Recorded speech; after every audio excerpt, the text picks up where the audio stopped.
Well, before I begin, I would like to ask you for a favor. Can you please raise your hand if you're a feminist? I see a lot of hands. Well, as you might have already guessed, the topic I'll be talking about is feminism. But what is feminism and why does it make so many people uncomfortable? Well, feminism is the belief that all genders deserve the same rights, opportunities, and respect. Well, I'm standing here because feminism really exists. And you might ask me, why is this topic so important to you and why did you choose this, feminism? Well, because I think it's really important, and here's why. When people hear the word feminism, they often imagine something loud, angry, or distant. They envision protests, arguments, or events that belong in history books. I always wanted to understand why. So one day, I decided to go out in the streets and ask people a simple question. What does feminism mean to you? Most of the answers were nearly identical. Trying to be superior, women having more rights than men. I remember standing there thinking, is that what people actually hear? Because to me, feminism has never sounded like that. It did not sound like anger, it did not sound like shouting. It sounded human. It sounds like a girl hesitating before raising her hand because she's afraid of being wrong. It sounds like somebody being told that's not very ladylike and quietly wondering why that even matters. It sounds like a guy being told to not to cry, or fully the other way, a girl being told to not to be really masculine and wondering why that even matters and learning to hide parts of themselves. You might know those moments, the small ones, the ones that don't seem important enough to question, but still feel off. And that is where it begins. Not with the speech, not with the label, but with the feeling. For me, it started that way as well. I did not grow up thinking I want to be a feminist. I simply remember asking myself questions. Why is confidence in the boycott leadership but in a girl is labeled as arrogance? Why are we taught to shrink ourselves, to be agreeable, quiet, and careful, as if taking up space is something we must apologize for? Well, at first I thought I might be overthinking it and overreacting, but the more I noticed it, the harder it became to ignore. Maybe you have felt it too, not loudly, but like a gentle, quiet pressure. It's like you're following a script you never really agreed to, but somehow learned anyway. And that quiet questioning, that's where everything begins to change.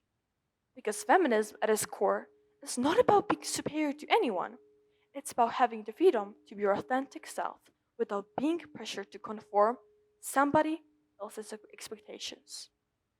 And it's not just women.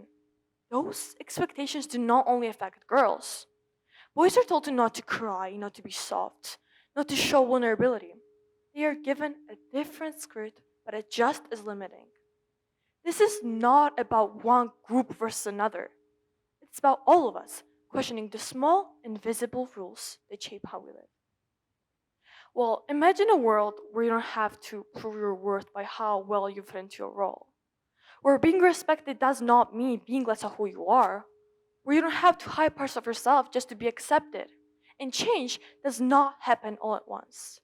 It does not very loudly. It grows quietly through people, through moments, and through choices. Well, it does not have to look the same or sound the same for everybody. Maybe for you, it starts with a question. Maybe for you, it begins with setting a boundary, or it's simply choosing to not to stay silent when it's necessary for you to speak up. Well, we have already seen what happens when people refuse to stay silent. For a long time, women were told that science was not for them. When they made discoveries, their contributions were ignored or overlooked, but they kept going. They kept asking questions, experimenting, and demonstrating that curiosity and intelligence are not confined to any one gender. Well, as an example, we can take Marie Curie, who was the first ever person to win two Nobel Prizes at the same time and discover things about radiation. Ada Lovelace, who was the one who actually saw the real potential in computers and was the first ever person to create computer program. Rosalind Franklin, who was the one who discovered the shape of DNA and helped scientists to improve things in biology. And Jane Goodall, who was the one who discovered how chimpanzees could actually work and how they were connected to humans.